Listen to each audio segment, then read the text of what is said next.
Subscribe to our channel by clicking the subscribe button. Click the bell button and enjoy the latest uploads from our channel. कौन है जिम्मेदार गौतमा को कोप भवन तक पहुंचाने के लिए? क्या द्वारिका, क्या खंडेराव या फिर अहिल्या? नमस्कार दोस्तों, स्वागत है आपका आपके अपने चैनल हंग्री स्पिरिट्स में।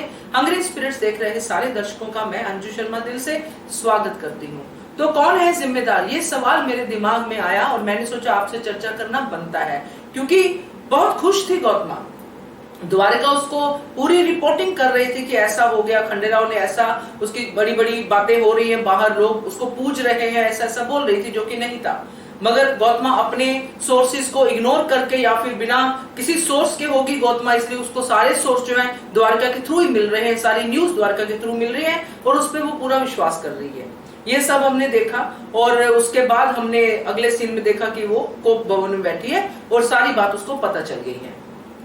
मगर जिम्मेदार कौन है, चलिए बात करते हैं। मगर पहले आपसे यही गुजारिश करूंगी, जिन्होंने अभी तक चैनल को सब्सक्राइब नहीं किया है कर लीजिए, साथ में दोस्तों बेल आइकन दबाइएगा ताकि आपको हमारे वीडियोस के नोटिफिकेशन मिलते रहे। आपके दिमाग में सबसे पहले नाम आया होगा द्वारिका का, क्योंकि द्वारिका उसके साथ थी और वही है जिम्मेदार गौतमा को कोप भवन तक पहुंचाने के लिए। मगर मैं कहती हूं नहीं। फिर आपको लगेगा कि खंडेराव, क्योंकि खंडेराव के प्रति जो गौतमा का अंध प्रेम है वो है जिम्मेदार उसको कोप भवन में पहुंचाने के लिए। मैं फिर कहूंगी नहीं। तीसरा अहिल्या, जो अपने पद की गरिमा को बचाने के लिए अपने रिश्तों को ताक पे रख रही है, जो गौतमा को पसंद नहीं है, उसको मुंह तोड़ जवाब देने के लिए उसने कोप भवन में जाना पसंद किया। यहां पे भी मैं कहूंगी नहीं, क्योंकि ये कोई भी जिम्मेदार नहीं है। जिम्मेदार है तो सिर्फ गौतमा खुद। गौतमा ने खुद इस चीज को अपने लिए बुना है, चुना है। जब आप खुद ही अपनी आवाज नहीं सुनते हो, जब आप खुद ही अपने कान दूसरों के लिए खुले रखते हो कि दूसरे आपके कान में कोई भी अनाप शनाप बातें डालते रहें और आप उन बातों पर रिएक्ट करते रहें, तो आखिरकार यही होता है जो हुआ गौतमा के साथ। तो गौतमा को कोप भवन में पहुंचाना किसी का भी इसमें दोष नहीं है। दोष है तो सिर्फ और सिर्फ गौतमा का।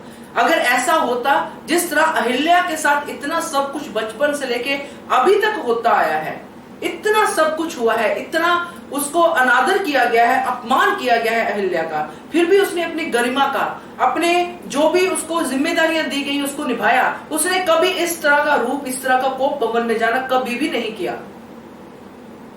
ये अहिल्या देवी की बहुत बड़ी प्रशंसा है। मगर ये वीक इंसान है गौतमा, जिनको लगता है कि ऐसे रिवोल्ट करके हम पता नहीं क्या कर जाएंगे, क्या साबित कर देंगे। जो उन्होंने किया, द्वारिका ने अपनी जगह अपना फायदा उठाया। खंडेराव के प्रति जो प्रेम है गौतमा का, वो भी गौतमा का ही प्रेम है, खंडेराव की तरफ से अलग है ना। गौतमा ने ही खंडेराव को यहां तक पहुंचाया है, इसके अंधे प्रेम ने पहुंचाया है। और अहिल्या के लिए तो जिम्मेदार हम मान ही नहीं सकते हैं, जबकि इस पूरे सीन में जो ठहराया गया है जिम्मेदार गौतमा की हालत का, वो अहिल्या को ठहराया गया है। और ये गौतमा बार बार चीख चीख के कह रही है। अहिल्या तो बिल्कुल भी जिम्मेदार नहीं है। अगर अहिल्या के पॉइंट ऑफ व्यू को हम समझते हैं तो वो बिल्कुल क्लियर है, और क्लियर होना कोई गलत नहीं होता है। प्रोफेशन है, काम है, जिम्मेदारी है तो काम है। अगर घर में गृहस्थी में स्त्री को जैसे बिहेव करना चाहिए वैसे वो कर रही है। अब वो पत्नी बनके दरबार में कैसे बैठे? दरबार में तो उस पद के साथ ही बैठेगी ना।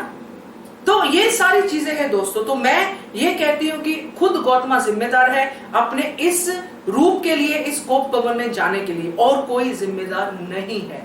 अगर सब कुछ सोचती, समझती, परखती जो एक पटरानी को करना चाहिए, तो आज हालात कुछ और देखने को मिलते इस सीरियल में। क्या कहते हो आप? कमेंट कीजिएगा, देखिएगा channel Hungry Spirits. Thank you so much.